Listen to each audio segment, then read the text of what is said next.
Average life expectancy जो हिंदुस्तान की है उससे दिल्ली का 10 साल और कम है। तो सबसे पहला मुद्दा होना चाहिए। जैसे कि अरविंद केजरीवाल ने पिछले चुनाव में वादा किया था कि मैं खुद यमुना में डुबकी लगाऊंगा साफ करके, और अब तक देखा नहीं गया उन्हें डुबकी लगाते हुए। हाँ, विमेंस के लिए बसेस फ्री कर दी गई हैं, पर लॉ एंड ऑर्डर की बात की जाए तो शाम के टाइम पे या जल्दी सुबह सेफ्टी नहीं है बस में ट्रेवल करने में। उनको बता रही थी कि ये ना सिर्फ फ्री में बांट देना चाहते हैं, शायद जो टैक्स पेयर है उनका पैसा फ्री में जनता को बांट रहे हैं। लेकिन आज वही लोग इसी फॉर्मूले को अपनाने पे आ गए हैं, वही सत्ता को हथियाने के लिए इसी फॉर्मूले का इस्तेमाल करना चाह रहे हैं। अभी में टैग लाइन दिया जा रहा है कि जो सरकार भ्रष्टाचार के खिलाफ उठी थी वो खुद भ्रष्टाचार में लिप्त है। इस पर आप क्या? मतलब जो हमारा कॉन्स्टिट्यूशन है वो कहता है कि आप इनोसेंट हो अंटिल प्रूवन गिल्टी, बल्कि जो पीएमएलए जो कानून है उसके तहत कहा जाता है कि you are guilty until proven innocent. तो जब आप पहले ही किसी को कह दे रहे हो कि तुम ये चीज हो और उसके बाद तुम ट्रायल शुरू होने भी नहीं दे रहे हो। तो दिल्ली में बहुत ट्रेंड रहा है, केजरीवाल सरकार एलजी को बदनाम करती है और एलजी केजरीवाल सरकार को। वो कहते हैं कि हमें एलजी साहब काम नहीं करने देते, एलजी साहब कहते हैं केजरीवाल सरकार काम जो हम बोलते हैं, जो आदेश देते हैं उस पर नहीं करते। दिल्ली में विधानसभा चुनाव अपने चरम पर है। इसमें अभी जनवरी का महीना चल रहा है दिल्ली के अंदर, लेकिन इस कड़ाके की ठंड में सियासत की गर्मी ने एक ऐसा गर्मी पैदा कर दिया है जिसमें देश की 3 बड़ी पार्टी दिल्ली विधानसभा चुनाव लड़ रही है। तीनों अपने अपने मुद्दे, अपनी रणनीति के साथ अभी सुर्खियों में है।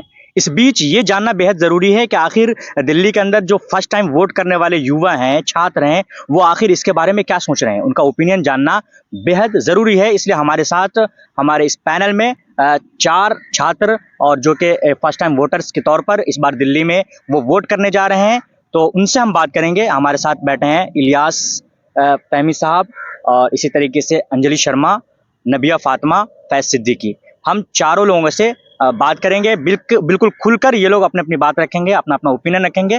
तो मेरा नाम अंजलि शर्मा है और हम दिल्ली में रहते हैं। इस बार दिल्ली इलेक्शन को अगर देखा जाए तो जो बीइंग अ वुमेन अगर कुछ मुद्दे होने चाहिए तो हमें सबसे पहला लगता है कि एक सेफ्टी इशू तो सबसे ज़्यादा ज़रूरी है दिल्ली में। दूसरा पॉल्यूशन होना चाहिए जिसको मद्देनज़र रखते हुए आपको वोट देना चाहिए।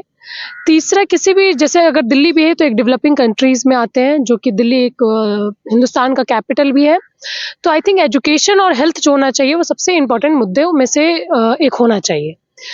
और अगर अभी हम लोग दिल्ली का स्टेट देखें तो दिल्ली में अभी जो 3 पार्टियां हैं जो सबसे ज़्यादा फ्रंट पे है, इसमें कांग्रेस है, बीजेपी है और आप है। और अगर हम लोग तीनों के मैनिफेस्टो को देखें, तीनों के बात को देखें किस तरह से वो लोग अपनी बात को रख रहे हैं, तो हमें ये लगता है कि अगर दिल्ली जो कि एक सेंटर ऑफ हमारे देश का सेंटर है, तो उसमें सबसे पहला मुद्दा होना चाहिए पॉल्यूशन, क्योंकि द क्वालिटी ऑफ लाइफ जो दिल्ली में हम लोगों को मिल रहा है वो बहुत नुकसानदायक है, जिसके कारण आप ये भी देखेंगे कि एवरेज लाइफ एक्सपेक्टेंसी जो हिंदुस्तान की है उससे दिल्ली का 10 साल और कम है। तो सबसे पहला मुद्दा होना चाहिए। और अगर देखा जाए तो पिछले इलेक्शन में जैसे कि अरविंद केजरीवाल ने भी ये वादा किया था कि पॉल्यूशन पे काम किया जाएगा, कुछ ना कुछ यमुना को साफ किया जाएगा, और जो कूड़े कचड़े हैं, जो इंफ्रास्ट्रक्चर के इश्यूज़ हैं, रोड का इश्यूज़ है, उस पर काम किया जाएगा। लेकिन अगर अभी हम लोग उस चीज़ को देखें तो आई डोंट थिंक कि उतने काम जितना करना चाहिए था उतना किया गया है। इसमें बहुत सारी चीज़ हम लोग डाल सकते हैं कि फंड्स का है नहीं है, वो अलग बात है। तो ये मुद्दा एक है। दूसरी चीज़ ये है कि अगर दिल्ली का एजुकेशन सिस्टम देखा जाए, गवर्नमेंट एजुकेशन सिस्टम, तो अगर हम पूरे देश से कंपेयर करें तो हमें लगता है कि थोड़ा सही है एजुकेशन सिस्टम, क्योंकि अगर आप कहीं बिहार, यूपी का एजुकेशन सिस्टम अगर देखेंगे तो उसमें बहुत सारे इश्यूज़ हैं। दूसरी बात कि पानी एक मुद्दा ज़रूर बनना चाहिए, क्योंकि जहाँ पे हम लोग रहते हैं वहाँ पानी सही नहीं है। पहले हम नोएडा की तरफ रहते थे, वहाँ पे क्योंकि एनसीआर में नोएडा आता है, तो पानी का बहुत इशू है। और हमें लगता है इसका मेन मुद्दा ये भी, क्योंकि वाटर ट्रीटमेंट प्लांट जो है वो आई थिंक ओखला में बस एक है जो कि काम भी कर रहा है। उसके अलावा आई डोंट थिंक कि दिल्ली में कोई ऐसा प्लांट है जो कि काम कर रहा है, जिसके कारण यमुना भी इस चीज़ में ख़राब है। तो हमें लगता है फर्स्ट टाइम वोटर ये सब इशूज़ होने चाहिए। जैसे इन्होंने मुख्य बिंदु जो उठाया पॉल्यूशन से रिलेटेड और केजरीवाल के काम से रिलेटेड, या उन्होंने कहा कि मतलब शिक्षा को लेकर उन्होंने काम किया है, तो आप क्या सोचते हैं कि मतलब जब कांग्रेस की गवर्नमेंट यहाँ थी केजरीवाल से पहले, 2013 से पहले, तो क्या इन सब मुद्दों पे काम नहीं हुआ था? और पॉल्यूशन कितना बड़ा मुद्दा है? As a first time voter आप क्या सोच रहे हैं इस पर? देखिए, पहले तो कांग्रेस के काम को देखा जाए तो दिल्ली में इन सब बुनियाद जो काम भी चल रहे हैं, इनका सब बुनियाद कांग्रेस के सामने में रखा गया था। शीला दीक्षित जी ने, सब कोई मानता है कि सबसे बढ़िया मुख्यमंत्री अब तक दिल्ली की रही हैं। दिल्ली में मेट्रो की शुरुआत हो या फिर सड़कों का चौड़ीकरण हो और इंफ्रास्ट्रक्चर हो बढ़िया बढ़िया सब काम, और स्कूलों का निर्माण हो, वो उस समय शीला दीक्षित जी ने करवाया था। तो उनको इन सब कामों को लेके ही अरविंद केजरीवाल जो है उनको रिनोवेशन करके थोड़ा अच्छे लेवल पे ले जाने की कोशिश कर रहे हैं। ठीक है, ये सब काम होने चाहिए क्योंकि एजुकेशन और हेल्थ केयर प्राइमरी नीड है एक मिडिल क्लास फैमिली की और एक किसी भी देश के लोगों की। तो इस पे काम होना चाहिए। जहाँ तक की बात है पॉल्यूशन की, कि हर किसी को एक हेल्थी इन्वायरमेंटल में रहने का अधिकार है, आर्टिकल 21 ऑफ इंडियन कॉन्स्टिट्यूशन। तो सरकार इस पे काम करना जरूरी है। जैसे कि अरविंद केजरीवाल ने पिछली चुनाव में वादा किया था कि मैं खुद यमुना में डुबकी लगाऊंगा साफ करके, और अब तक देखा नहीं गया उन्हें डुबकी लगाते हुए। और एयर क्वालिटी इंडेक्स जो कि दिन पे दिन कभी कम होता है, कभी एकदम हाई हो जाता है, और देखा जाए तो हमेशा वेरी पुअर के कैटेगरी में ही रहा है। और हम यहाँ रहते हैं जो कि हमारी लाइफ जो है अन्य राज्यों के मुकाबले काफ़ी कम होते जा रही है। कई रिसर्चर्स जो साइंटिस्टिक वो कह रहे हैं। तो हमें एक हेल्थी इन्वायरमेंटल चाहिए रहने के लिए, और हमारे ह्यूमन बींग के लिए भी, हेल्थ बींग के लिए भी, वेल बींग के लिए भी। और पढ़ाई के साथ साथ अगर हमारा हेल्थ सही नहीं रहेगा तो हम पढ़ाई सही से नहीं कर पाएंगे। ये तो प्राइमरी नीड है इन्वायरमेंटल वाली। और जहाँ तक की बात है कि सड़कों की, कचड़ों की, तो ये भी एक बहुत ही बड़ा मुद्दा है पॉल्यूशन में। जहाँ जैसे कि कूड़ों का पहाड़ है, वहाँ से पता नहीं कितने मीथेन गैसेज, पता नहीं कितने कितने हैवी हैवी गैसेज निकल रही हैं, जो डायरेक्ट जाके हमारे पॉल्यूशन को, इन्वायरमेंटल को हानि कर रही हैं। तो उनका एक प्रबंधन करना बहुत ही जरूरी है, जैसे कि हमारा पॉल्यूशन और कम हो सके, एयर क्वालिटी इंडेक्स बढ़ सके, अच्छा हो सके थोड़ा। और उसके लिए कुछ काम, मेजर स्टेप्स अरविंद केजरीवाल जी को लेने होंगे, जो अब तक नहीं देखा गया है। जैसे कि इन्होंने केजरीवाल जी के जो काम हैं उनको गिनाया और उनमें क्या कमियां हैं उनके बारे में गिनाया। आप एक महिला होते हुए और एक छात्र होते हुए फर्स्ट टाइम वोट करने जा रही हैं, तो आप किन मुद्दों को सामने देख रही हैं? एज अ फीमेल स्टूडेंट मेरे सबसे पहले तो मुद्दा एक ये है कि हम लोग को कम्यूट करने में सबसे ज़्यादा दिक्कत होती है। हम लोग छात्र होकर के इतने दूर दूर से आते हैं। जैसे हमारा ही कॉलेज देखा जाए तो वो बच्चे क्या कहते हैं, गुड़गांव से या फिर गाज़ियाबाद से आते हैं। हाँ, विमेंस के लिए बसेस फ्री कर दी गई हैं, पर लॉ एंड ऑर्डर की बात की जाए तो शाम के टाइम पे या जल्दी सुबह सेफ्टी नहीं है बस में ट्रेवल करने में। लेकिन और मेट्रो का प्राइस देखा जाए तो एज अ स्टूडेंट ज़्यादातर लोग मिडिल क्लास या लोअर मिडिल क्लास के होते हैं, तो वो उतना मतलब अफोर्डेबल नहीं है। तो स्टूडेंट्स के लिए मेट्रो पासेस करने चाहिए, 50% या फिर कुछ परसेंट तो कम करना चाहिए, और लॉ एंड ऑर्डर पे ध्यान देना चाहिए। दूसरी बात अगर देखा जाए तो इंफ्रास्ट्रक्चरल एक्टिविटी जितने भी हैं, जैसे अभी हम लोगों ने रिसेंट में जब बारिश का मौसम था तो देखा था कि ये करोल बाग में जहाँ स्टूडेंट्स की पॉपुलेशन इतनी ज़्यादा है, तो वहाँ पर पानी भर गया था और उसकी वजह से 3 स्टूडेंट्स की डेथ हो गई थी। तो इंफ्रास्ट्रक्चर पे ध्यान देना चाहिए और कम्यूट मतलब करने के लिए फैसिलिटीज़ प्रोवाइड करने चाहिए। जैसा कि आपने उन मुद्दों को लेकर महिला की सुरक्षा वगैरह को लेकर आपने उठाया, अब मैं आपसे जानना चाहूँगा, as a first time voter हैं आप, मैं आपसे ये जानना चाहूँगा कि जैसे कांग्रेस की गवर्नमेंट राज्य में अपनी सरकार बना चुकी है, कई जगह पे अभी उनकी सरकार है। इसी तरीके से बीजेपी का भी अपना कई जगह, कई राज्यों में उनकी सरकार है, सेंटर में उनकी गवर्नमेंट है। ये बड़े बड़े वादे और बड़े बड़े योजनाओं के साथ दिल्ली में और बड़ी ज़ोरदार लड़ाई लड़ने की मूड में आए हुए हैं और बड़े बड़े वादे कर रहे हैं। उनको आप किस तरीके से देख रहे हैं?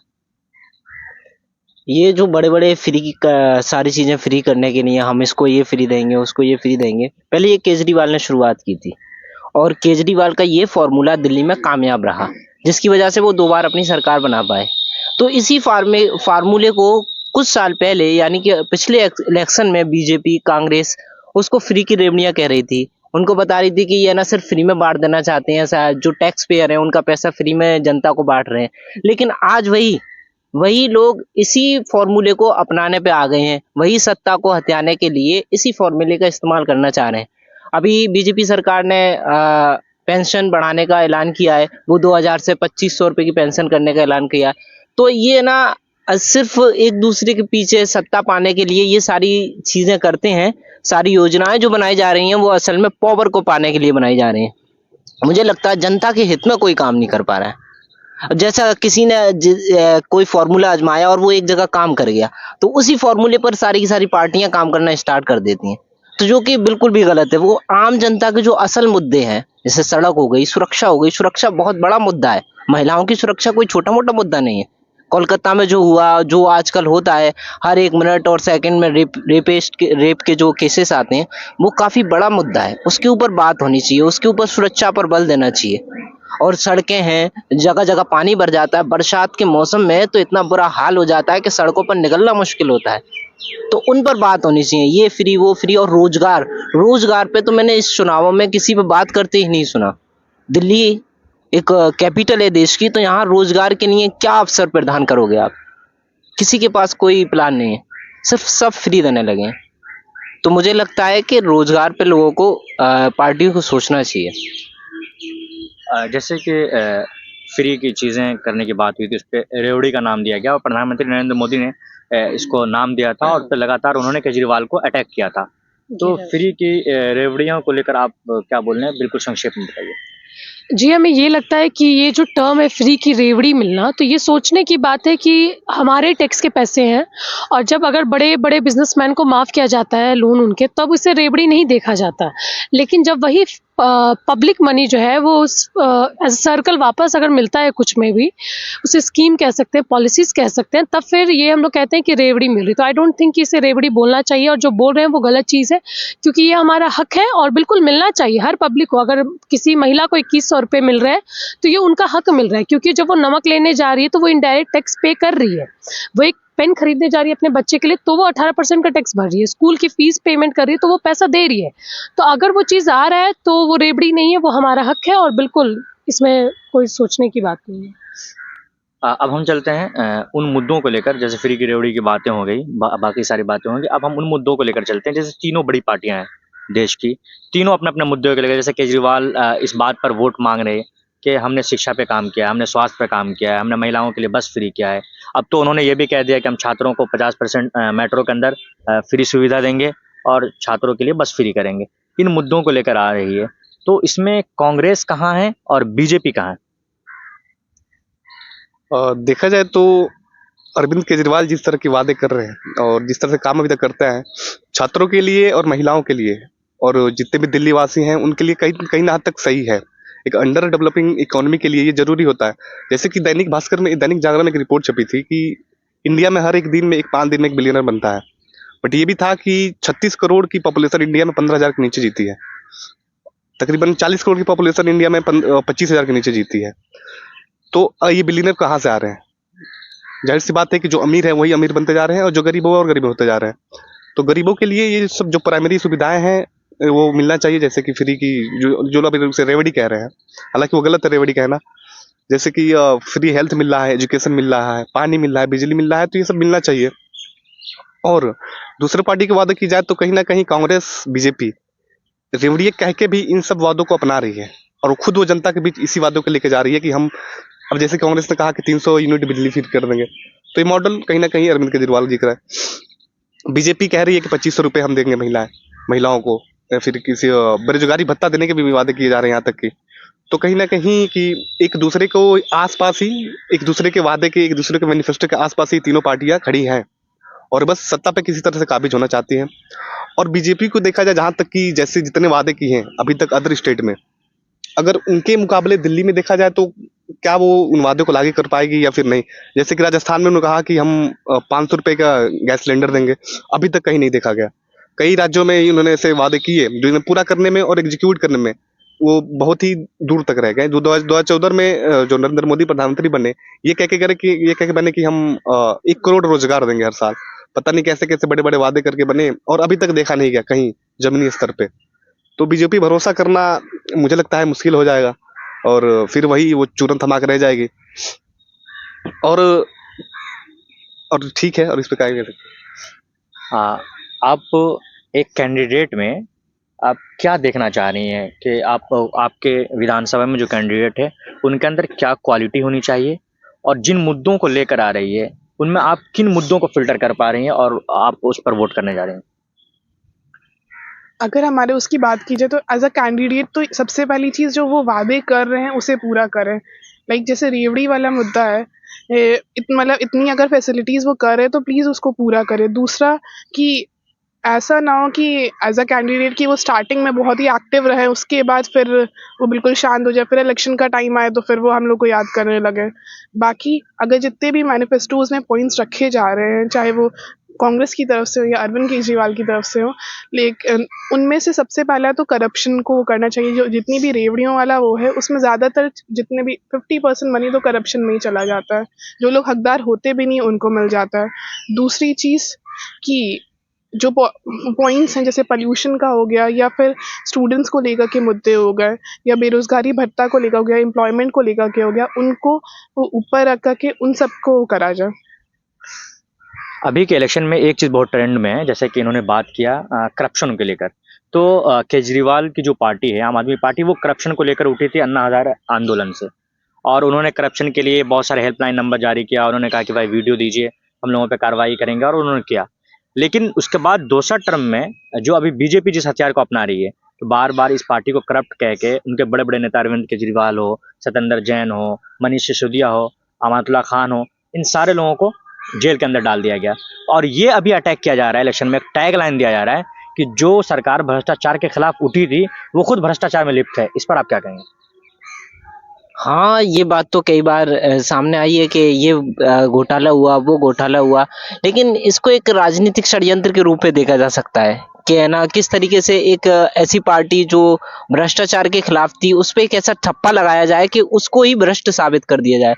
उसके जितने भी कैबिनेट मंत्री हैं, उनको सबको भ्रष्ट साबित करने की एक साजिश के तौर पर ये मुझे लगता है ये किया जा रहा है।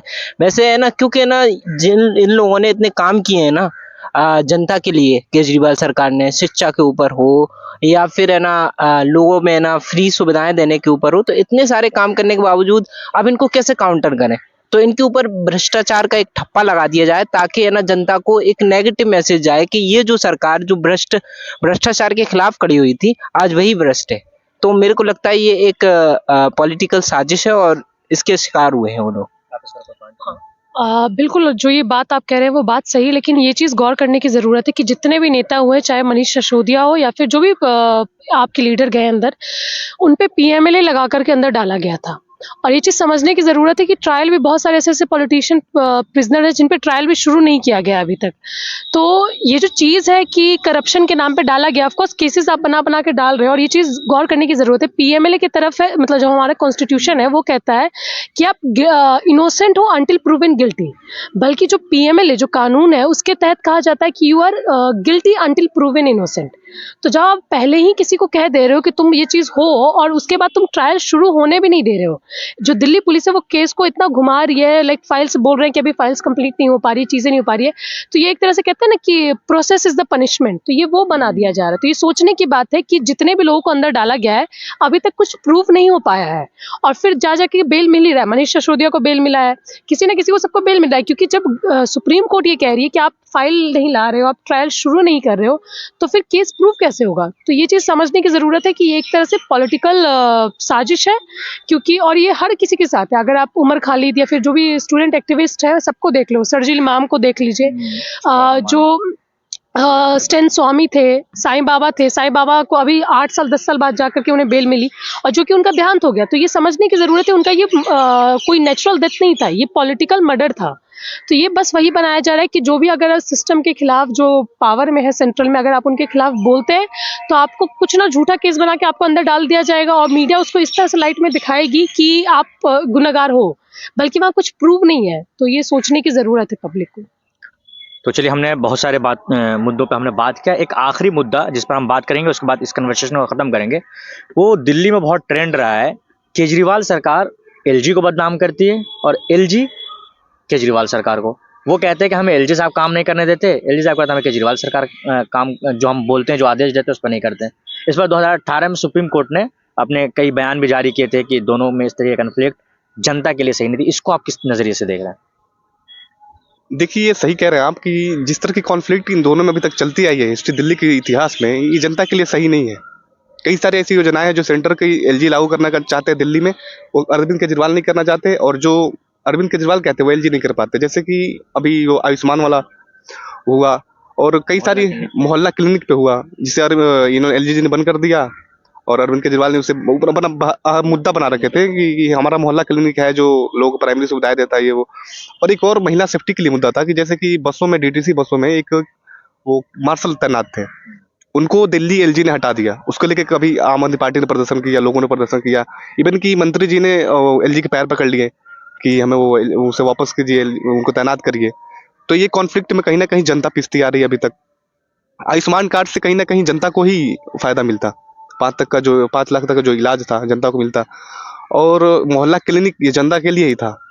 कोई भी प्राइमरी लोगों को दिक्कतें होती हेल्थ इश्यू तो वो मोहल्ला क्लिनिक जाते, वहाँ उन्हें सुविधाएं मिलती। और इसे बंद करना कहीं ना कहीं एक बहुत ही बड़ा कदम था और ये सही नहीं था। दिल्ली में महिलाओं के लिए जो ये तैनात थे बसों में, इनको हटा देना ये भी एक बहुत बड़ा गलती थी। और जैसे कि महिला सुरक्षा पूरे देश में बहुत ही बड़ा मुद्दा है। डेली डेली कहीं ना कहीं 40 रेप केसेस कहीं ना कहीं ऑन रिकॉर्ड देखा, अभी ऑन रिकॉर्ड पूरे देश में होते हैं, और ऐसे नहीं तो पता नहीं कितने होंगे। तो महिला सुविधा के लिए कहीं ना कहीं दिल्ली एलजी को और दिल्ली सीएम को मिलकर काम करना चाहिए और जनता के लिए भी मिलकर काम करना चाहिए, क्योंकि उनका उद्देश्य, सभी राजनीतिक पार्टियों का उद्देश्य ही होता है कि हम जनता के लिए भलाई काम करें और कुर्सी का खेल नहीं होना चाहिए। पहली बात यह है कि हम अपना कुर्सी बचाए रखें, वो अपना कुर्सी बचाए, ऐसा नहीं होना चाहिए। जनता के लिए काम करें। तो ये थे वो तमाम फर्स्ट वोटर जो अपनी ओपिनियन हमारे चैनल पर रख रहे थे और ये बता रहे थे कि किन मुद्दों को लेकर ये वोट करने जा रहे हैं इस बार। जैसे कि इन्होंने महिलाओं सुरक्षा को लेकर उठाया, इन्होंने दिल्ली में क्या मेन मुद्दे होते हैं उनको उठाया, इन्होंने जो षड्यंत्र रचा जा रहा है दूसरी पार्टियों की तरफ से उन पर इन्होंने बात की। तो ये तो हमारा तमाम कन्वर्सेशन था इन मुद्दों को लेकर जो दिल्ली प्रदेश की जो जनता है वो इस बार वोट करने जा रही है। तो आप देखते रहिए द आवाज टाइम्स। मैं कामरान सैफ, कैमरामैन जैद के साथ। धन्यवाद।